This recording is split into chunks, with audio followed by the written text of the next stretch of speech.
مانگ رہا تھا. فلما بلغ معه السعي قال يا بني إني أرى في المنام. خواب میں حکم دیا گیا، بیٹے کو لے کر آ گئے قربان گاہ کی طرف اور اپنا خواب سنایا. قال یا ابت افعل ما تؤمر. خواب سنایا اور بیٹے سے پوچھا بتاؤ نا بیٹا کیا رائے ہے. عرض کرتے ہیں ابا جان میری رگوں میں بھی تو تیرا خون دوڑتا ہے، وہ کیجئے نا جس کا آپ کو حکم دیا گیا ہے. یہ نہیں کہا کہ دیکھ لیں آپ، جیسے آئے دیکھ لیں جی، دوگلی سی بات نہیں کی، بلکہ سیدھی بات کی ہے. ابا جان وہ کریں جس کا آپ کو حکم دیا گیا ہے. آپ اگر ذبح کرنے کے لیے تیار ہیں تو میں ذبح ہونے کے لیے تیار ہوں. یا ابت افعل ما تؤمر. ابراہیم علیہ السلام فرماتے ہیں بیٹا میں تو گھر سے تیار ہو کے آیا ہوں، لیکن تیرے بچپن سے ڈر لگتا ہے، ہاں کہیں تو انکار نہ کر دے. عرض کرتے ہیں ابا جان آپ جلدی کیجئے جس کا آپ کو حکم دیا گیا ہے. اور آگے عرض کرتے ہیں ابا جان ستجدنی انشاء اللہ من الصابرین. آپ مجھے صبر کرنے والا پائیں گے، صبر کروں گا میں. ہاں قرآن کہتا ہے فلما اسلما وتلہ للجبین. تیار ہو گئے دونوں باپ بیٹا. باپ ذبح کرنے کے لیے تیار ہے، بیٹا ذبح ہونے کے لیے تیار ہے. بیٹا عرض کرتا ہے ابا جان رسی سے میرے ہاتھ پاؤں باندھ لیجئے اور مجھے سیدھا لٹانے کی بجائے الٹا لٹا لیجئے، کہیں نظروں کا ملاپ نہ ہو جائے، یہ بڑا خطرناک ہوتا ہے. کہیں پدری محبت جوش مارے اور ہم اس امتحان میں ناکام ہو جائیں. وَتَلَّهُ لِلْجَبِينِ. مجھے لٹا لیجئے گردن کے بل اور اللہ کا نام لے کر چھری چلائیے. خلیل نے خنجر رکھ دیا اسماعیل کی گردن کے اوپر اور پورے نبوت کے زور سے اس کو چلا رہے ہیں. حق تعالیٰ فرماتے ہیں وَفَدَيْنَاهُ بِذِبْحٍ عَظِيمٍ. چھری چل گئی.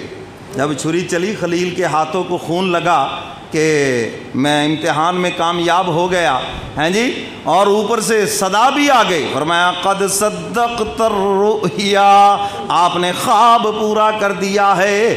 اب ذرا آنکھوں سے پٹی ہٹائی تو حیران رہ گئے. جانور تڑپ رہا ہے اور بیٹا کھڑا مسکرا رہا ہے. حق تعالیٰ فرماتے ہیں ابراہیم چھری چلانا تمہارا کام ہے، بچانا تو میرا کام ہے. ایک نبی ذبح کرنا چاہتا ہے اور دوسرا نبی ذبح ہونا چاہتا ہے. حق تعالیٰ فرماتے ہیں جو تمہارے بس میں تھا تم نے کر دیا، لیکن حکم تو میرا چلے گا نا. بس یہ راز اگر تمہیں سمجھ آ گیا کہ حکم تو رب کا ہی چلنا ہے. ڈاکٹر جو مرضی کہیں حکم رب کا چلنا ہے، دنیا جو مرضی کہے حکم کس کا چلنا ہے. فرمایا وَفَدَيْنَاهُ بِذِبْحٍ عَظِيمٍ. لیجئے یہ جنت کا مینڈا آپ کے سامنے حاضر ہے، اسے قربان کر دیجئے اور ہم آپ کی اس ادا کو، اس قربانی کو کذالک نجزی المحسنین، ایسے ہی ہم پھر وترکنا فی الآخرین، قیامت تک ہم اس سنت کو زندہ رکھیں گے. تو میرے محترم سامعین آج ہم اس سنت ابراہیمی کو زندہ کرنے کے لیے آج عید الاضحیٰ کا دن ہے.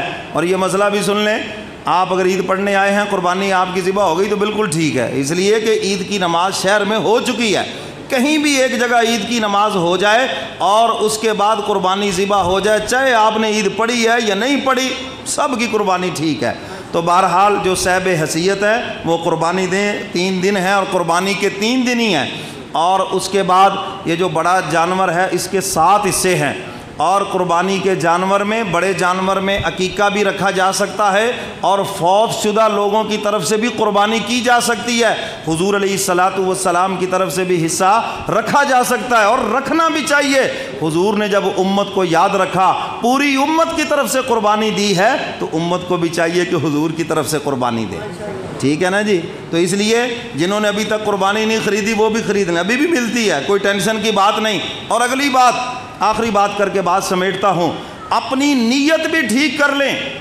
فرمایا لن ینال اللہ لحومها ولا دماؤها ولکن ینالہ التقوی منکم۔ حق تعالیٰ فرماتے ہیں نہ تمہاری قربانیوں کا گوشت پہنچتا ہے نہ خون پہنچتا ہے، بلکہ ہمارے ہاں تو تمہارا خلوص پہنچتا ہے۔ وَلَٰكِن يَنَالُهُ التَّقْوَىٰ، تمہارا تقویٰ، تمہارا خلوص پہنچتا ہے۔ کس جذبے سے تم نے جانور ذبح کیا؟ یاد رکھو، اگر تم نے دکھلاوے کے لیے قربانی کی ہے کوئی ثواب نہیں ہے، نمود و نمائش کے لیے قربانی کی ہے تو کوئی ثواب نہیں ہے، لوگوں کو دکھلانے کے لیے قربانی کی ہے کوئی ثواب نہیں ہے، اگر تم نے صرف گوشت کھانے کے لیے قربانی کی ہے تو پھر بھی کوئی ثواب نہیں ہے۔ کس قربانی کا ثواب ہے؟ قل ان صلاتی و نسکی و محیای و مماتی للہ رب العالمین۔ جو قربانی صرف اللہ کی رضا کے لیے ہو وہ قربانی خدا کے دربار میں قبول ہے۔ تو اگر پہلے نیت خراب تھی ابھی ٹھیک کر لو، جانور کے ذبح ہونے سے پہلے نیت ٹھیک کر لو، یا اللہ کمی کوتاہی معاف فرما دے اور میں یہ جانور خالصتاً تیری رضا کے لیے ذبح کر رہا ہوں۔ جب آپ نے نیت ٹھیک کر لی، جانور ذبح ہو گیا، بعد میں جو کچھ مرضی ہوتا رہے وہ خدا کے دربار میں قبول ہو گیا، اور خون اس کا زمین پہ نہیں گرتا، اس سے پہلے یہ جانور خدا کے دربار میں قبول ہو جاتا ہے، اس کے بالوں کے بدلے مقبول نیکیاں، اور قیامت کے دن نیکیوں کے ترازو میں یہ تمہارے جانور لائے جائیں گے جتنی تم نے قربانیاں دی ہیں۔ فرمایا کہ اس کا خون، اس کا گوشت، اس کا پیشاب پخانہ، اس کی کھال، اس کے بال، اس کے سینگ، یہاں تک کہ اس کی رسی اور اس کا چارہ، وہ بھی تمہاری نیکیوں کے پلڑے میں رکھا جائے گا۔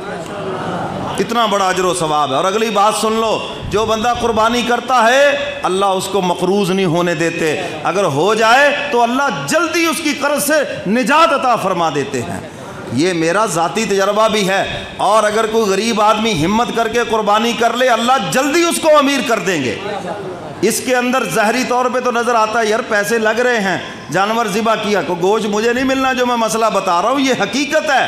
تو میرے محترم سامعین، جو قربانی کرے گا اللہ اس کو مالدار بنائیں گے، اور اگر کوئی غریب بھی کرے گا اللہ اس کو بھی تنگ دست نہیں رہنے دیں گے، اور اگر کوئی مجبور ہے پیسے پھنسے ہوئے ہیں قربانی کریں، انشاءاللہ اس کی برکت سے اللہ تعالیٰ آپ کو کھلا رزق عطا فرمائیں گے۔ اگر کوئی مقروض بھی ہے قرضہ لے کے بھی قربانی کرے گا تو اللہ اس کے قرضے کے اترنے کے اسباب پیدا فرما دیں گے۔